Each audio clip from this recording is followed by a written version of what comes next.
Muling pupunta sa Bajo de Masinloc ang grupong Atinto para samahan ng mga Pilipinong mangingisda roon at hatiran sila ng tulong.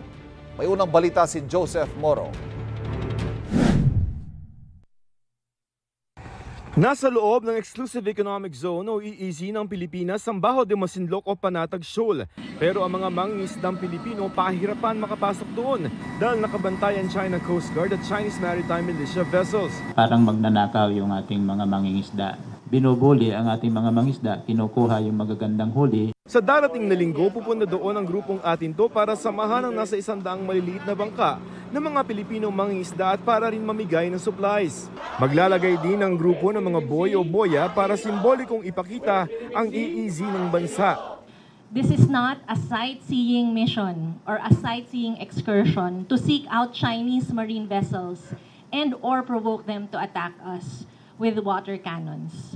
This is a legitimate exercise of Filipino citizens to conduct legitimate activities. Gustong ipakita ng grupong Atinto sa pamamagitan ng isang civilian mission sa Bajo de Masinloc sa susunod na linggo na sa Pilipinas ito. Hindi raw nila layon na patasin ang tensyon sa China. Sa mga nakalipas na buwan, wino-water cannon ng China ang ilang mga misyon ng Bureau of Fisheries and Aquatic Resources o BFAR at Philippine Coast Guard para hatiran ng supply ang mga Pilipinong mangingisda doon. Ayon kay dating Supreme Court Associate Justice Antonio Carpio, kung i-water cannon daw ito ng China ay hindi ito sakop ng proteksyon ng Mutual Defense Treaty ng Pilipinas sa Amerika. If it is a private vessel that is water cannon, we cannot invoke because it's not a public vessel. It's a private vessel. Now, I doubt if the Chinese will really target private vessel because we will take videos of that and spread that all over the world, and they will suffer a reputational damage. No? So,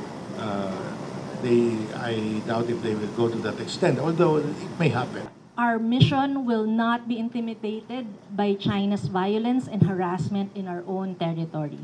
Similar to a homeowner fending off an akyat bahay intruder in the dead of night, our approach in defending the West Philippine Sea is grounded in reclaiming what rightfully belongs to us. Ito ang unang balita, Joseph Morong para sa GMA Integrated News.